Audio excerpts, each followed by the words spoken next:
It was the summer of 1979. For my money, it was the perfect time to be an 11-year-old kid living in Pittsburgh, Pennsylvania.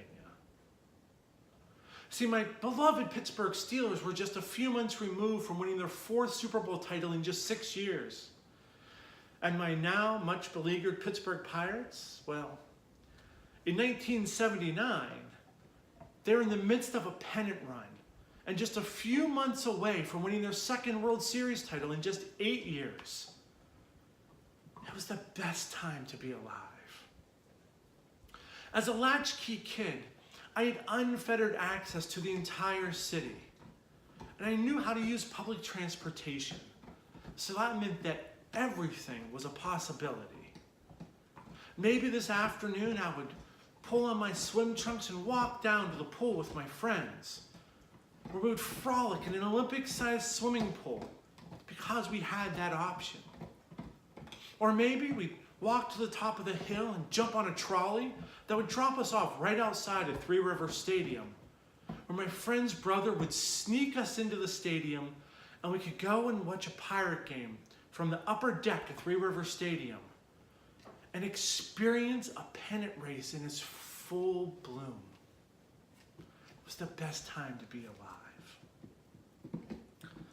But unfortunately, not everything revolves around an 11-year-old kid.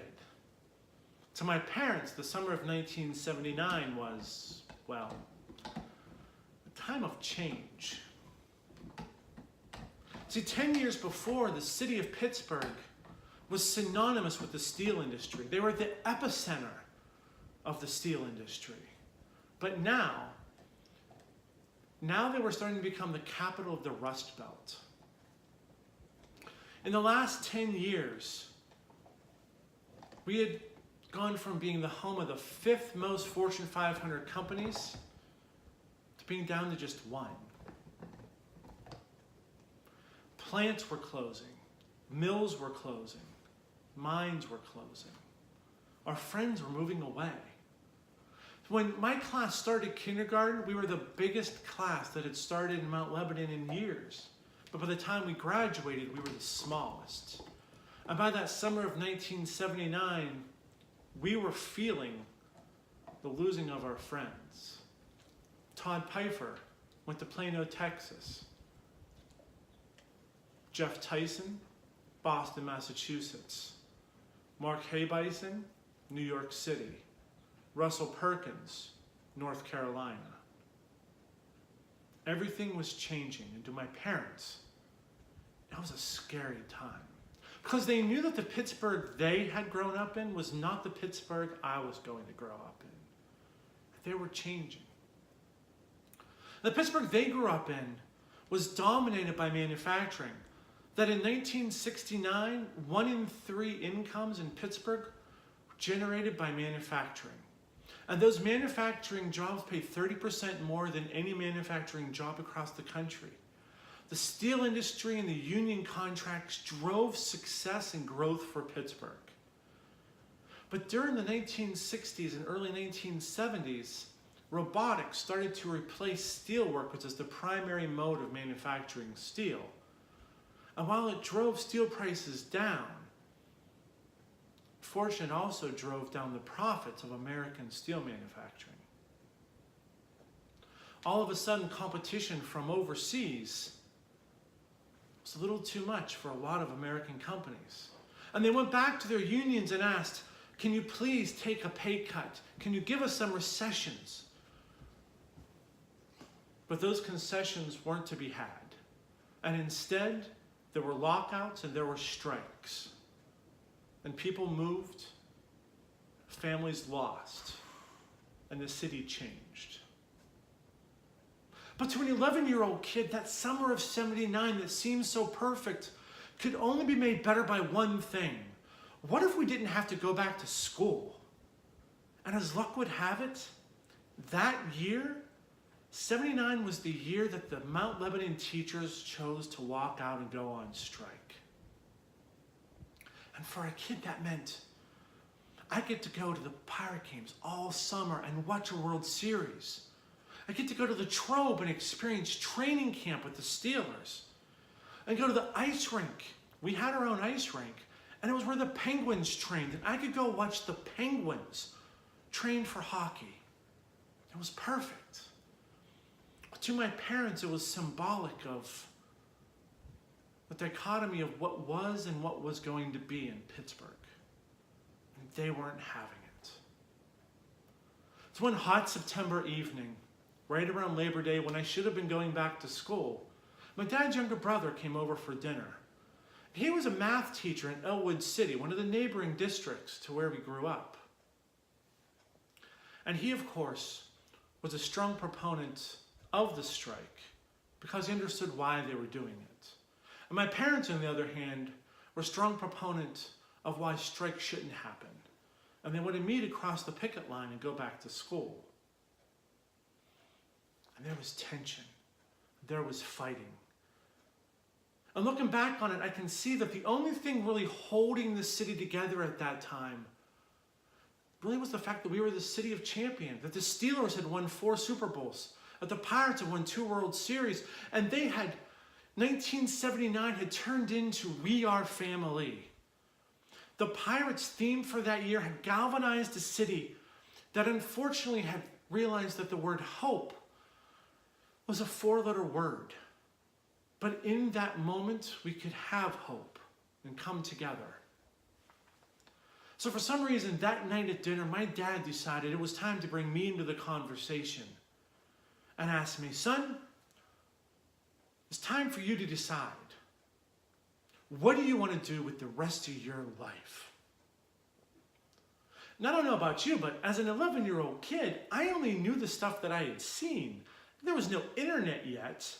And I hadn't read the encyclopedia front to back, so the only jobs I knew existed were the ones I had come in contact with.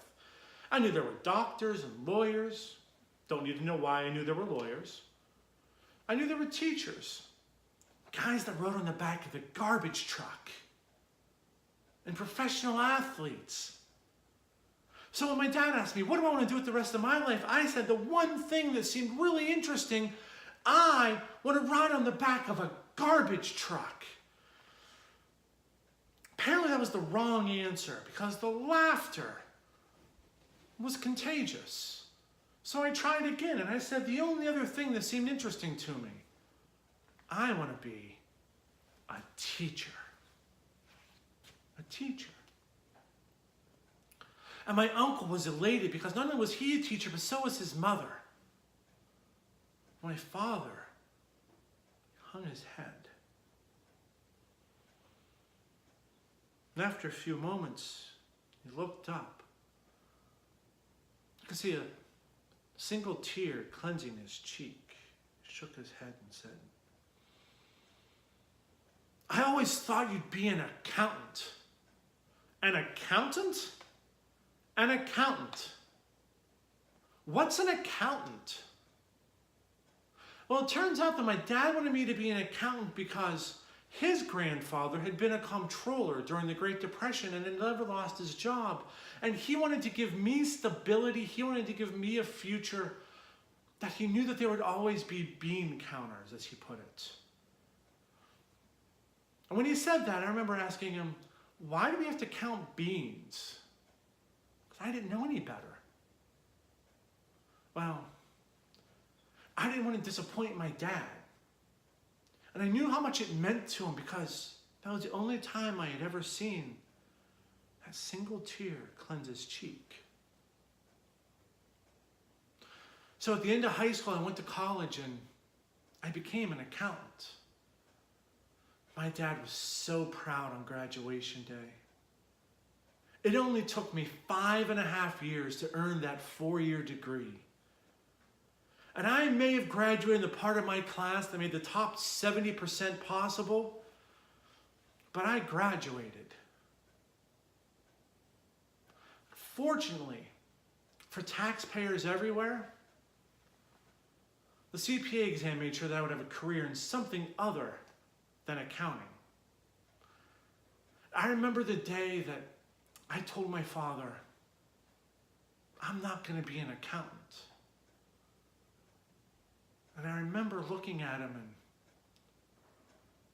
having him drop his head And when he finally looked up, I remember a single tear cleansing his cheek. So when I went to work in retail, I told myself, I'll only do this until I figure out what I want to do with my life. Because I still didn't know what I wanted to do with my life. Because for so long I had been chasing somebody else's dream and never bothering to figure out what my dream was. Well, 21 years later, all of a sudden I realized that temporary job was looking a lot more permanent. And I was tired of my father asking me, what are you going to do with your life? And not having an answer for him.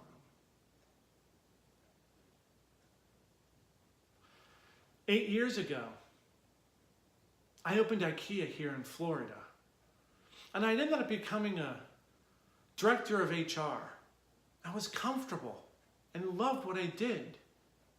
So I thought. In the back of my mind, I always thought, what if I was a teacher? What if I followed my dream instead of somebody else's? See, when I was a kid in 1979, I had unfettered access and unfettered possibility to what I wanted to do with the world, how I wanted to interact with the world.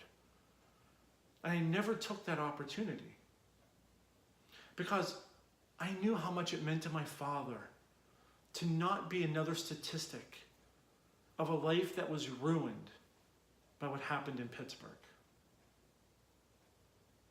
But along the way, instead of letting my life flourish and becoming who I should be, I became who my father thought I should be. So 8 years ago, when my boss came to me and told me that she was going to give me the ultimate gift, the gift of time, which apparently is the gift you get when your job gets eliminated. When I got that gift of time, I realized for the second time I had an unfettered possibility that I could do whatever I wanted in the world. I just had to figure out what that was. So I did the first thing I could think of. I became a teacher.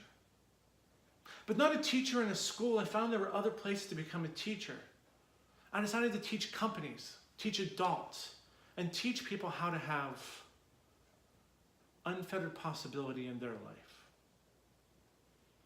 I've failed and I've lost, but not as much as I would have if I wouldn't have given up on that dream.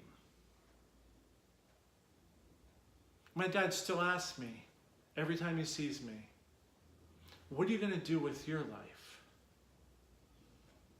And I know that I'm only one answer away from a single tear cleansing his cheek and wondering, what am I going to do with my life? What are you going to do with your life? Thank you.